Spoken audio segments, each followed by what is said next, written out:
स्वागत है आप सभी स्टूडेंटों का जेएमबी स्टडी भारत में। तो आज हम स्टडी करते हैं अंगद सर के साथ कक्षा 9वीं की गणित के अध्याय एक संख्या पद्धति के पार्ट 3 वीडियो पर, जिसमें हम जानेंगे वास्तविक संख्याओं पर संक्रियाएं, घातांक के नियम एवं महत्वपूर्ण तथ्य आदि के बारे में। तो आइए शुरू करें। वास्तविक संख्याओं पर संक्रियाएं जो कक्षा 9वीं के संख्या पद्धति के प्रश्नों को हल करने में महत्वपूर्ण भूमिका निभाती हैं। तो देखते हैं हम, यदि ए तथा बी धनात्मक वास्तविक संख्याएं हैं तब महत्वपूर्ण सर्वसमीकाएं लागू होती हैं इन संख्याओं पर।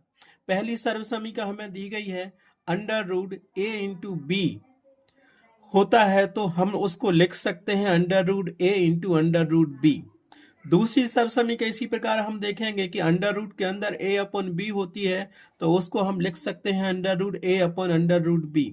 इसी प्रकार तीसरी सर्वसमीका में हम देखेंगे कि A plus under root B into A minus under root B हो, तो उसका आंसर आएगा ए स्क्वायर माइनस बी। इसी प्रकार चौथी सर्वसमीका में हम देखते हैं कि कोष्टक के अंदर under root A plus under root B into under root A minus under root B हो, तो उसका आंसर ए माइनस बी होगा। इसी प्रकार हम फिफ्थ सर्वसमीका को देखते हैं। कोष्टक के अंदर यदि under root A plus under root B का होल स्क्वायर दिया है, तो उसको हम एक्सप्लेन कर सकते हैं ए प्लस 2 अंडर रूट ए इंटू बी प्लस बी। इस प्रकार से महत्वपूर्ण सर्वसमीकाएं वास्तविक संख्याओं के लिए पूरी होती हैं। इन सर्वसमीकाओं की महत्वपूर्ण भूमिका होती है प्रश्नों को हल करने में। संख्या पद्धति में दिए गए प्रश्नों को हल करने के लिए इन सर्वसमीकाओं की महत्वपूर्ण भूमिका होती है। आगे हम देखते हैं वास्तविक संख्याओं के लिए घातांक के नियम। माना कि ये तथा b ग्रेटर देन 0 दो वास्तविक संख्याएं हैं तथा m और n घातांक हो, तो नियम निम्न अनुसार होते हैं। यहाँ पर a तथा b वास्तविक संख्याएं हैं और दोनों ही 0 से बड़ी हैं, तब घातांक के नियम कुछ इस प्रकार से होते हैं। पहला नियम होता है a to the power m into a to the power n। अतः हम कह सकते हैं कि a के ऊपर m की घात इंटू a के ऊपर n की घात हो, तो हम बराबर उसको लिख सकते हैं a to the power m plus n। अर्थात हम कह सकते हैं कि जब गुणा में घातें होती हैं तो वो आपस में जुड़ जाती हैं। सेकेंड घातांक का नियम होता है a के ऊपर m की घात का whole to the power n हो। जब a के ऊपर m की घात लगी हो और पूरे के ऊपर n की घात लगी हो, तो हम उसको लिख सकते हैं a to the power m into n। अर्थात यहाँ घातों का गुणा हो जाता है।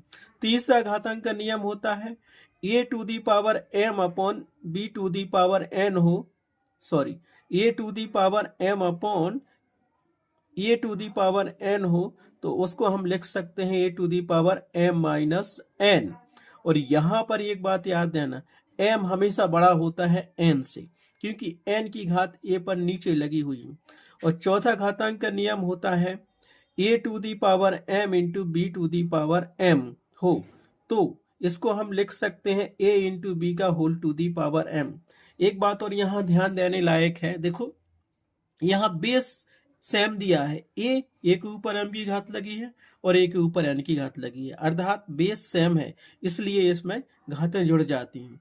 इसी प्रकार यहाँ देखो a to the power m के ऊपर n की पावर लगी है, तो यहाँ पे क्या हुआ, जुड़ घातों का गुणा हो गया। दूसरा देखा, तीसरी सर्वसमीका हमने देखी यहाँ पर a to the power m, a to the. अब हम देखते हैं वास्तविक संख्या हेतु घातांक के नियम। वास्तविक संख्याओं के लिए हम दो वास्तविक संख्याएं लेंगे। देखो, माना कि ये तथा b वास्तविक संख्याएं हैं और दोनों ग्रेटर देन है 0 से, तथा m एवं n घातांक हो, तो नियम निम्न अनुसार होते हैं। पहला घातांक का नियम होता है a to the power m into a to the power n। यहाँ पे ध्यान देना, a और ये दोनों का आधार क्या है, सेम है। ऐसी कंडीशन में क्या होता है, a to the power m plus n, ऐसी कंडीशन में घातें जुड़ जाती हैं। अर्थात a to the power m into a to the power n को हम लिख सकते हैं a to the power m plus n।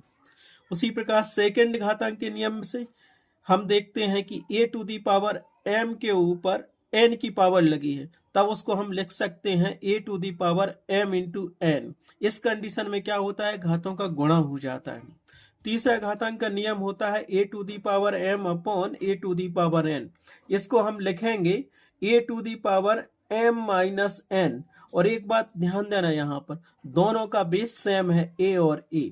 यहाँ a के ऊपर m की घात लगी है और बटे में a के ऊपर n की घात लगी है, तो इसको हम लिख सकते हैं a to the power m minus n। और यहाँ पे हमेशा m बड़ा होता है n से।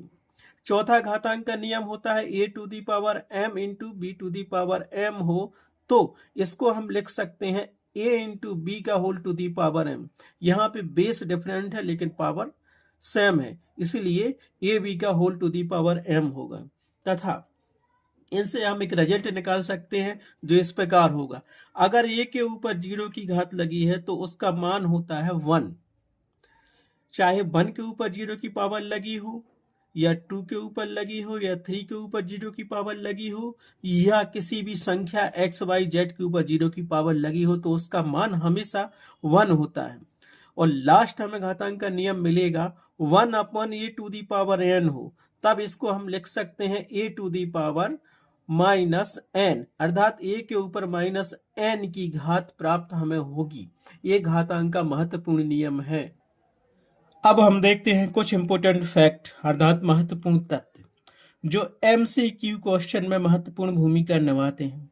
जैसे पहला दिया गया हमें सबसे छोटी भाज्य संख्या 4 होती है, उसी प्रकार सेकंड दिया गया है सबसे छोटी अभाज्य संख्या 2 होती है। क्वेश्चन में पूछ सकते हैं कि सबसे छोटी अभाज्य संख्या कौन सी है। 4 ऑप्शन दे रहे होंगे, उनमें 2 भी होगा, तो आपको आंसर 2 में टिक करना है। इसी प्रकार आगे देखते हैं शून्य मतलब 0 एक पूर्ण संख्या होती है, मतलब होल नंबर शून्य होती है। एक ना तो भाज्य संख्या होती है और ना ही अभाज्य संख्या होती है। इसको याद रखना, क्योंकि एक में स्वयं के अलावा किसी का भाग नहीं जाता है या किसी और से पूर्णता कटती नहीं है, इसीलिए एक ना तो भाज्य संख्या होती है और ना ही अभाज्य संख्या होती है। इसी प्रकार वास्तविक संख्याओं में परिमेय तथा अपरिमेय संख्याएं शामिल होती हैं। वास्तविक संख्याओं में परिमेय और अपरिमेय संख्या शामिल होती हैं। कोई कहता है कि वास्तविक संख्याएं क्या कहलाती हैं, तो हम कहेंगे परिमेय संख्या और अपरिमेय संख्याओं के संग्रह को वास्तविक संख्याएं कहते हैं। इसी प्रकार नेक्स्ट पॉइंट देखेंगे, वास्तविक संख्याओं को संख्या रेखा पर प्रदर्शित कर सकते हैं। हम वास्तविक संख्याओं को संख्या रेखा पर प्रदर्शित कर सकते हैं। नेक्स्ट पॉइंट देखते हैं, वास्तविक संख्याएं धनात्मक और ऋणात्मक हो सकती हैं। नेक्स्ट पॉइंट हमारे पास दिया है, एक परिमेय संख्या का दशमलव प्रसार या तो शांत होता है या अनबसानी आवर्ती होता है। याद रखना, यहां हमने कहा परिमेय संख्या है, परिमेय संख्या का दशमलव प्रसार या तो शांत होता है या उसी को हम कहते हैं कि अनबसानी आवर्ती होता है। नेक्स्ट पॉइंट हमें दिया गया है, एक अपरिमेय संख्या का दशमलव प्रसार अनबसानी अनावर्ती या अशांत होता है। ठीक, देखो हम यहां बता रहे हैं अपरिमेय संख्या का दशमलव प्रसार क्या होता है, अनबसानी अनावर्ती या इसी को कहते हैं अशांत होता है। जबकि परिमेय संख्याओं का दशमलव प्रसार क्या होता है, अनबसानी आवर्ती या शांत होता है। जबकि अपरिमेय का क्या दिया है, एक अपरिमेय संख्या का दशमलव प्रसार अनबसानी अनावर्ती होता है।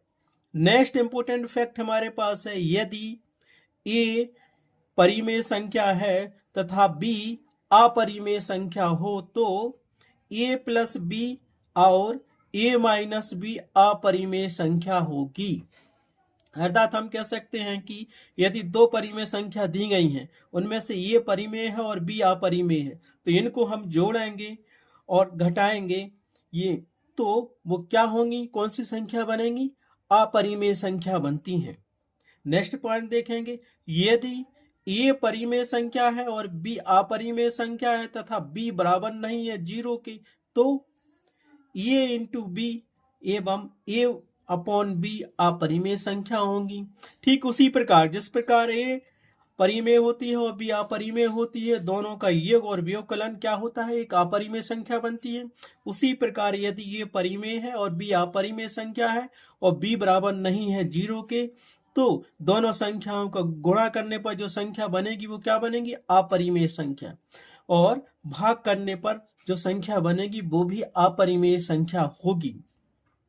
नेक्स्ट पॉइंट हम देखेंगे, सभी परिमेय तथा अपरिमेय संख्याओं को एक साथ लेने पर हमें वास्तविक संख्याओं का संग्रह प्राप्त होता है, अर्थात जिसे हम वास्तविक संख्याएं कहते हैं। कोई पूछता है कि वास्तविक संख्याएं क्या कहलाती हैं, तो आप आंसर दे सकते हैं कि सभी परिमेय तथा अपरिमेय संख्याओं को एक साथ लेने पर हमें वास्तविक संख्याओं का संग्रह प्राप्त होता है। नेक्स्ट पॉइंट दिया है, सबसे छोटी प्राकृतिक संख्या क्या होती है, तो सबसे छोटी प्राकृतिक संख्या 1 होती है, क्योंकि प्राकृतिक संख्या 1 से ही शुरू होती हैं और अनंत तक जाती हैं। इसी प्रकार सबसे छोटी पूर्ण संख्या क्या होती है, 0 होती है।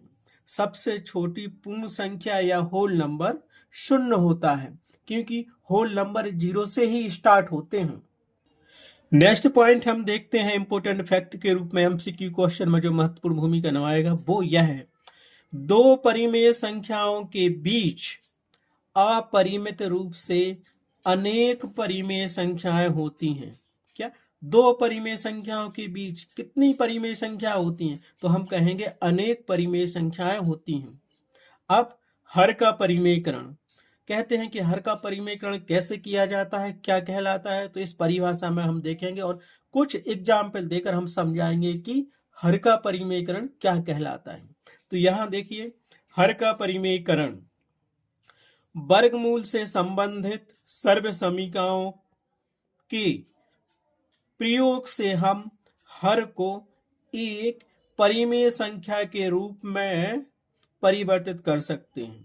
हर का परिमेयकरण किस लिए किया जाता है, संख्या को परिमेय संख्या के रूप में बदलने के लिए, अपरिमेय संख्या को परिमेय संख्या के रूप में परिवर्तित करने के लिए ही हम हर का परिमेयकरण कहते हैं।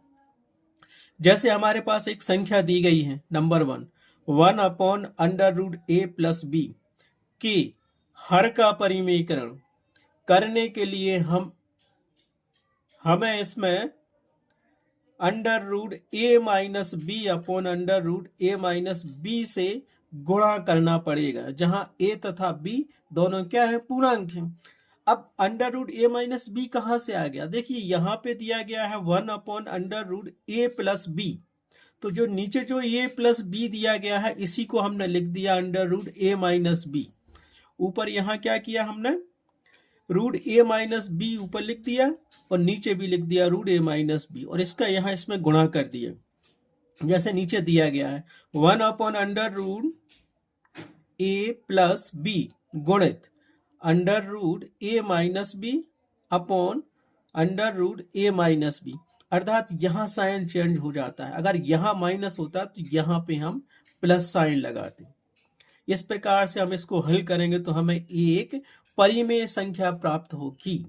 इसी प्रकार हम देखते हैं 1 अपॉन रूट ए दिया है और इसका हर का परिमेयकरण किया जाए तो हर में हमें क्या दिया है, रूट ए बस दिया है, तो हम करेंगे 1 अपॉन अंडर रूट ए ज्यों का त्यों लिखा और गुणा कर देंगे रूट ए अपॉन रूट ए का, और इसे हम सॉल्व करेंगे तो हमें एक परिमेय संख्या मिलेगी।